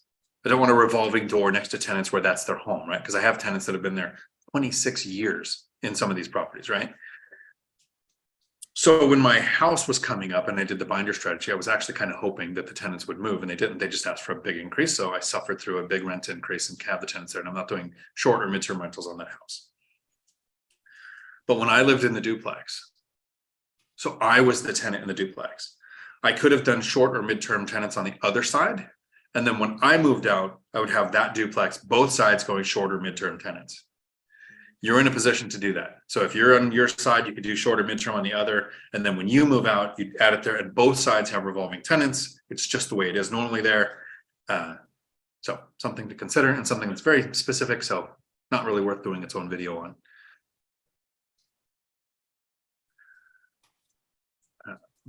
Gotta make sure your glasses make you look like a millionaire. I won't be millennial Mike, will be millionaire Mike. Millionaire triple M. Yeah, the triple M. Nice. You turn those M's upside down, they kind of look like crowns. I am the king of Gary. I hate myself right now. I'm taking these back off.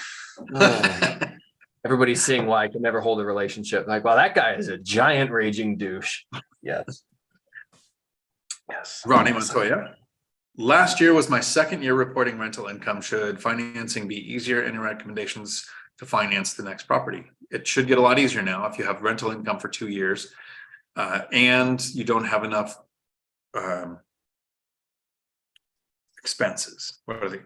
Rehab costs, maintenance costs, to make it look like you were losing money. It is okay for depreciation to make it look like you carried forward a loss because the lenders are going to take that out. But now it's a lot easier. The other caveat that some lenders will require that makes month-to-month leases not as attractive is the lenders might want the majority, which means 51% or more of your portfolio, to have more than 3 months remaining on the lease. First time a lender told me this, I was a little confused. I said, "You're letting me make a 30-year commitment because the tenant has more than a 3-month commitment?" And the lender said, "Yeah, we're not going to own your mortgage in 3 months. We're just worried about the first couple of payments." Which made total sense. So yeah, lending should get a lot easier now. Recommendations to finance the next property. So you've been doing this for 2 years. This is the answer that you're probably not going to want to hear. And this is the answer I've been giving Mike for a year now, and he doesn't want to hear it. Sounds like it's time for that second house hack. Best interest rate because it's owner occupied. Yeah. Good lending options, low down payment. And it's not forever. It's for now, which is about a year. That's how I would do it. That's how I did it. My 5th deal, when I finally got there, I just went and bought the fourplex, but owner occupied lending.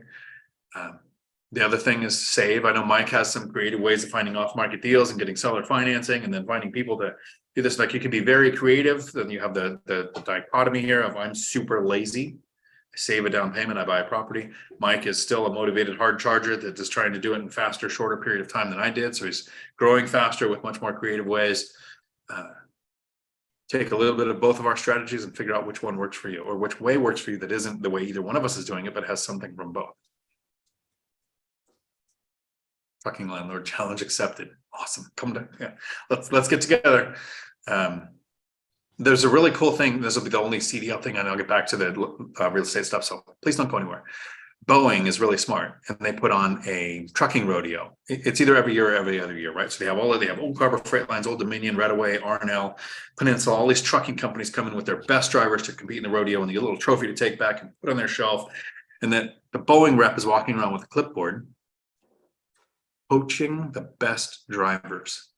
Smart. Did you know at Boeing you make this much? Did you know your route is like this? This is your home. That's like, it's a brilliant move. Shred, are we going into contract today selling our Hawaii property? Oh, so we are going into contract today selling our Hawaii property. Excited to be back on the mainland. Nice. Cool. So now it's taking that money and 1031ing, or is it a primary that you're going to be able to use the 121 rule and put the money to work without having any capital gains? Chester, seriously, Ninja Vanish PM is more about dealing with people you don't want to than dealing with project tasks. Have you met humans? It sounds like Chester is channeling me. Rob, I didn't even notice when I became a millionaire because nothing changed. I didn't either. It was 2 years later, 2.5 years later, and I was making a video on which happened first, $1 million in debt or $1 million in net worth. Remember that video? They both happened in the same transaction. I mean, my lifestyle will not change even in the slightest, but I'll tell you what, from being that poor, broke child that I was with that goal in mind, knowing that one day I was going to figure out how to claw my way out, there's going to be at least a moment where I get to say, I freaking did it. I did it. Put the glasses back on. And now I will fit the look that Michelle Meyer says that I need to be a proper millionaire. Yeah, of course, dude. I don't care. Yeah. Okay. It's just going to get real. Dave, thank you for the super chat. Got my Northwest Action Summit ticket, but need a ride because I just spent my last bit of gas money on this super chat. Nice. So, are you going for Saturday or for Friday and Saturday, Dave? Because we can give you a ride with us. But since it's me and Mike and my brother, I don't know that you'd be able to stay in a room with us. So we'll have to talk offline about that. So it sounds like Dividend Dave needs to get a second room, and we're going to do some cuddling. So I'll let you and your brother hang out. Me and Dividend Dave get to know each other's financials real well. All right. Somebody type Big Spoon first. Whoever, it's a race. Oh, crap. Both days, bro. Okay, nice. So it's a race. Okay. All right. It's no fair. I got the 30-second advantage. He's on a delay because he's on Oh, YouTube. that's true. It is. Hey, pays to be here, right? Yeah. I want to make sure I'm not missing any of the questions here.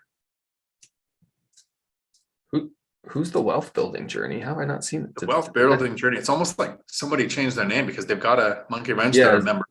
So is that Chester Williams? Might be I Chester. think so Chester's here today, unless he changed it. He could have changed his name, but I see the C, and he has the wrench, and he's the only person with a C who has the wrench. Anyways, for everybody out there who's watching, you need to learn seller financing. Okay. Dion and I cut like 3 or 4 videos this morning all about seller financing is subject to. You absolutely need to learn this. Okay. There are opportunities out there right now with people who need to sell, who don't have any equity, but have great low interest rates on their mortgages. You need to learn about sub 2 and assumables. There are people out there with equity who want to sell, and they are willing to do seller financing. And my deal, which I'll make the full video going over the text, the negotiation, everything, how I uncovered the deal, found it, sourced it, funded it, everything. But if you aren't looking all the time, and even I didn't want to harass Dion too much, but Dion, you found this house you just put an offer on. You look at your market every day, but this one's been on the market 2 months. How'd you not see it? How'd you not see it already? Like you put some new search filter in, or what happened? No, we had seen it a couple times before in lives, but the price point with the time on market, I didn't even look. Oh, okay. Okay. So then you finally decided, because now it's been out long enough, maybe now I was like, yep, this is the time to take a deeper look and see if it's worth making an offer. I actually took my rent box, applied it to that area, looked at the number of units per number of bedrooms per unit, then looked at the interest rate, looked at the socialism penalty, and thought, okay, at this number, it makes sense. Yards are weird. I live in the desert. We just do gravel and spray weeds. I do miss running around barefoot in the actual yard. When I was stationed at 29 Palms, I rented in a place called Yucca Valley, and we had a gravel yard painted silver, and we had one of the push mowers, the little spinny push mowers, painted gold out there on the gravel. That was our attempt at desert art. Not a fan of the desert. Portugal is very similar to the desert, except you're right on the water. It's weird. Dion, you should pass me the host, because I'm going to share the screen for just a minute and explain another reason why you should absolutely know your market and look all the time. There you go. All right. I'm going to get to a question here while you're looking that up. Sure. Jordan, howdy. Garbage man here. Any advice for increasing my income with a CDL? My current boss is a nepotistic woman who favors her son and husband. Have her adopt you. No, that's probably the worst advice. But so with your CDL, you are right now with the driver shortage, you have the power. I would look at local LTL companies, and I named a few like Oak Harbor Freight Lines, Old Dominion, RNL, Peninsula. The less than load companies tend to have the best recruitment right now. McLean is a Berkshire Hathaway company. They have a pretty decent wage, but you tend to work in teams and it's hard work and you travel more. So I wouldn't look at that, but I would look at local LTL or other trash companies in your area, whether it's the municipality, a local union shop. You have the power right now with the CDL. And here's something that I actually taught students for a long time. If you're looking for a good quality local driving job, transportation companies are sometimes run by Neanderthals. We get a CDL. We know how to make money with a truck. We're not too IT savvy. We're not on the internet very much. So there's literally going to be a lunch board somewhere where the company's saying, we need drivers whose cousin or sister or roommate is looking for work. Have them apply here. We have a bonus if you bring us somebody. So what I did with students is you take the students to do this near your house. Go park near your house on the largest road within a mile. So freeway, highway, biggest road within a mile of your house.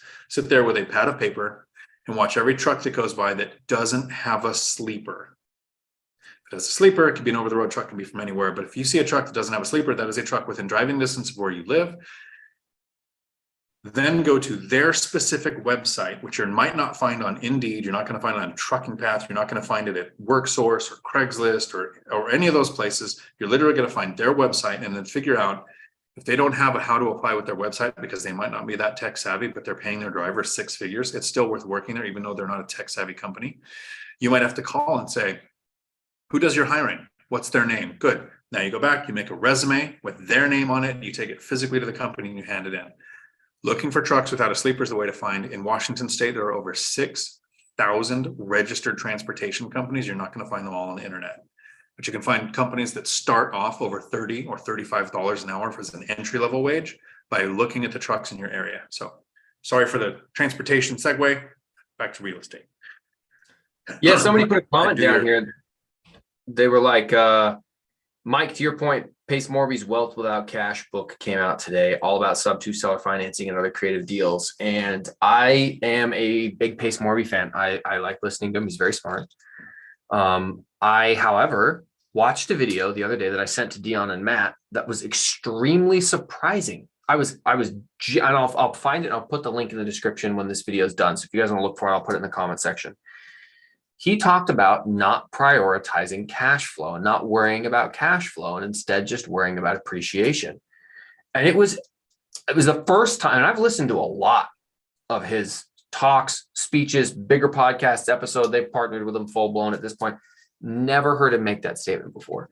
I was very, very surprised. Now he followed it up by clarifying that because he's at the stage he's at now, where he's large enough, he can kind of float a lack of cash flow with the rest of his portfolio of 1,800 houses. So I understand. Okay, that it when you contextualize it, it's not as damning. But I wouldn't want somebody new to hear that and be like, oh yeah, we don't got to prioritize cash flow that much. I don't think he would give that advice to a newbie. In fact, what he was saying is if a deal doesn't cash flow, maybe you try to wholesale it to someone who can handle it if it doesn't cash flow. But that was a very interesting take that he gave for like 10 minutes. And I was like, where is he going with this right now? So anyways, go ahead, Dion. So he was at book signing in Tacoma yesterday. I don't know if you. He's there. He's in Seattle right now today. Yeah. So the second thing is, and this is where you can really kind of tell, we've said that several times. You're going to hear about investors who make what they call an appreciation play. They buy a property that doesn't cash flow. It might even lose money. And so that in 5 or 10 years when they sell it, they're going to make a bunch of money. It's because they have a portfolio that can support that risk on a small scale. Zuber owns crypto. He took 1% of his net worth and bought crypto. He doesn't plan on making money with it. He could lose all that money and not care. Does that mean we're telling everybody, hey, you need to go out and buy crypto? No, we're saying once your portfolio is large enough that you can take some money and you can literally lose it and not care, do something risky with it. So when Pace was talking and you sent that video, I was actually thinking the same thing. I was thinking, okay, you could tell, this is not a teacher. A teacher would start with, I'm going to give you a perspective of somebody who's been investing for a while and has a portfolio that can take these risks. Here's the perspective. You don't have that portfolio if you're just starting out, so don't take these risks. He did the concept, which is be what people retain, and then he followed it up with, and now a warning, right? So not that it's a bad strategy, it's not a good strategy to start with. And before you share your screen, I want to get to Laura's super chat here. Laura, thank you for the super chat. I appreciate that. I'm forever grateful for you for taking the time to meet me while you were here in Florida, a financial life changer for me. It helped me focus and stop chasing too many rabbits. Thank you so much. It was great to meet you. It was a great experience. I remember you have the One Rental at a Time book, bookmarked with paper clips and highlighted areas. I mean, you were literally putting in the work and learning, and most importantly, taking action. That was really cool. So thank you for that. And now, Mike, if you want to do the share the screen thing. Yeah. All right. I'll share it real quick. So this is just a reason why people should look at their market every single day. Okay. Because you can see this, Dion. Yep. Okay. This duplex right here for $150,000 has come on and off the market probably for the last like 6 months. I've seen it come on, go off. It's listed with the same agent every time. Every time I try to call her, she never answers the phone, can never get a hold of her, never calls me back. I finally had to call another agent from her brokerage to ask her to call me back. She never did. The other agent had to relay information to me. It's a great example of why you should not hire a garbage agent. But this duplex right here is coming on off the market for 150. I'll stop sharing it now. But the reason why you need to look every day is because somebody might, when I tell people it's dangerous to invest out of state, I am not kidding around. All right. I had a wholesaler send me a Facebook message, say, hey, I saw you comment that you buy properties in Indiana. I got a great property locked up under contract right now. I was like, oh, cool. He's like, yeah, it's multi-unit. I've heard that that's what you like. Well, yeah, great. Sounds great, man. Send it to me. So he sends me that property. You want to take a guess at what the price was that he had it locked up under? It was just listed, as you guys saw on realtor.com, for 150. Yeah, he had it locked up for 250, $250,000. And so I see this and I send him a polite message back because I could tell he's a young guy. I was like, look, buddy, in this game, your reputation matters. And if you're going to bring a deal like this, and he's like, oh, the after repair value projected at 400K. No, it's not. But if you're gonna bring a deal like this to somebody, you better make sure that it's not an active listing on the MLS right now that I can go and see that you're trying to make a $100,000 assignment fee, which is a California assignment fee, not a Gary. I've paid $5 to $10 grand on assignment fees in Gary or Hammond or Indiana, not $100 grand. So the fact that you're bringing this to me when it's an active listing, I'm looking at my market all the time. I've looked at this thing multiple times. So I told him, you got to do more research, better research than this. You got to lower your price. Like if you came to me, if you said I got this thing at 110 because you locked it up at 80 and you wanted to make a $20 or $30, $20 or $30K assignment fee and you have it now for 110 instead of 150, that's a deal. But you don't just, bro. But they might find a dumb investor from out of state with California money that just threw money at a deal that looked decent at that number. The wholesaler says it's a deal. It's you said it earlier, networking is everything. If you're going to invest at a distance, the most important thing where most investors are going to go, find a yield that works. Look for economic drivers, look for population trends. You can go to U-Haul and see where their trucks are going. They'll list all these things and they always forget, not always, but most times they forget that the most important thing is trusted boots on the ground. Since you had Matsky, his team in place, you had the time to learn the market to where when you see that property come out, you can easily recognize it's a trap and somebody might fall for it. Somebody will eventually. We'll give it a couple more minutes here to see if any more questions pop up before we wrap up for the afternoon where you are. It's what? It's 5:45. 5:45, so it's almost 2 a.m. here, which is okay because bars don't close till sunup. Oh, jeez. Well, I'd be curious to hear what happens with the property you have an offer out on. I'm wishing you all the best of luck with that. I have just a little personal note for me. I won't out them unless they want to out themselves.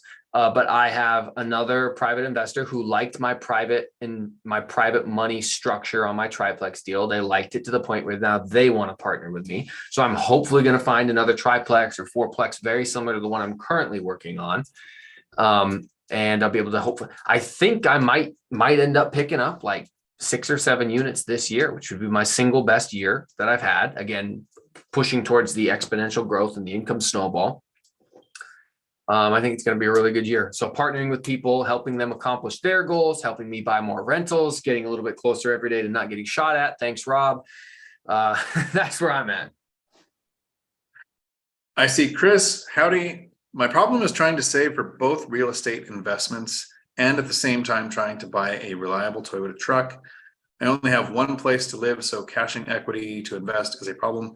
I'm not a fan of cashing equity to invest, especially not on your first couple of deals, because I've said this before, this tends to be when you're going to make your biggest mistakes. So don't put your home at risk.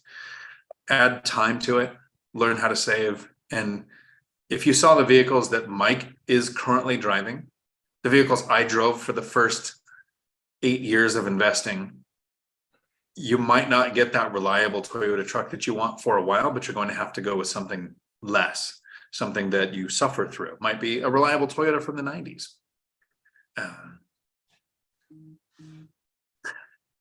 my brother were talking about driving to Portland, and he said he will drive so that we can relax or whatever. And I said, cool. And then I referenced him driving his truck. He goes, oh, you can't take my truck, it's too old. Because he doesn't want you, Mike, in his old truck. And I was like, I think your trucks were made in the same year. Yeah. Mike's not going to judge. Mike's not bougie. No, absolutely not, dude. I was sitting here in my Walmart clothes, in my Walmart house with my Walmart lifestyle. Dude, I'm the opposite of bougie. Yeah. So I was very sad because my Geo Metro that I've had for 12 years finally died. It was made in 1992. It died at the end of last year. It had just almost turned 30. And at 30 years, you can get collector vehicle plates, which means you no longer have to pay for a registration. But she died on me and I was sad about it. So my cars get me zero ladies, just like my personality. But that's just how I've had to live life.